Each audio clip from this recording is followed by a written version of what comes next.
రాజమౌళి ఒక video viral అవుతుంది. ఆ వీడియోలో ఆయన ఏం చెప్తుండంటే, నాకు హనుమంతు పైన విశ్వాసమే లేదు, మా అమ్మ నాన్నకి ఉన్నది కానీ నాకు లేదని ఆయన ఈ విధంగా మాట్లాడుతుండు. ఎందుకు రావై? విశ్వాసం నీకు లేదు కానీ అదే ధర్మం పట్ల, అదే దేవుళ్ళ పట్ల మూవీస్ తయారు చేయాలి, కోట్ల రూపాయలు సంపాదించుకోవాలి. అసలేంది నీ ప్లాన్ ఏంది, నీ ఆలోచన ఏంది? అంటే ఆల్రెడీ ఇంకొక మూవీ తీస్తున్నావు వారణాసి, దాంట్లో మహేష్ బాబుకి తీసుకున్నావు. అంటే ఆ మూవీ ఎక్కువ ప్రచారం కావాలని నీ ఉద్దేశమా, లేక నిజమైన నువ్వు నాస్తికుడా? ఒకసారి డిక్లేర్ చేయి. అసలు నీ తప్పు కాదు, మా హిందువుల్లోనే ఒక తప్పు ఉన్నది. నీలాంటి ఫాల్టు డైరెక్టర్కి, ప్రొడ్యూసర్కి అసలు ఐడెంటిఫై మా హిందువులు చేస్తలేరు. నీకు ధర్మం పట్ల అభిమానం లేదు, మా దేవుళ్ళ పైన అభిమానం నీకు లేదు.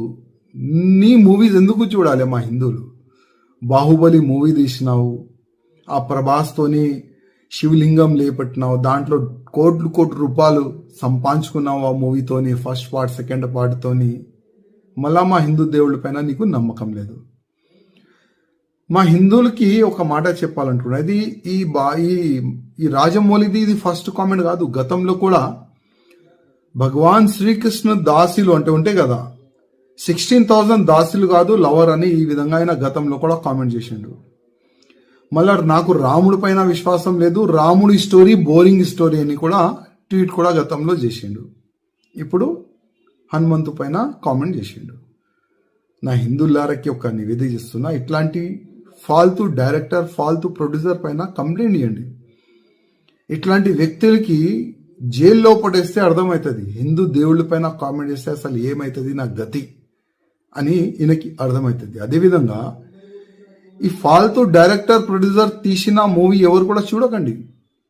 మనం చూస్తాం కోట్ల రూపాయలు, 100 కోట్ల రూపాయలు, 1000 కోట్ల రూపాయలు ఈయనకి సంపాదిస్తాం. అందుకోసం ఈ నాస్తికుడు మన ధర్మం పైన ఏ నోరుకొస్తే అది కామెంట్ చేస్తుండ్రు.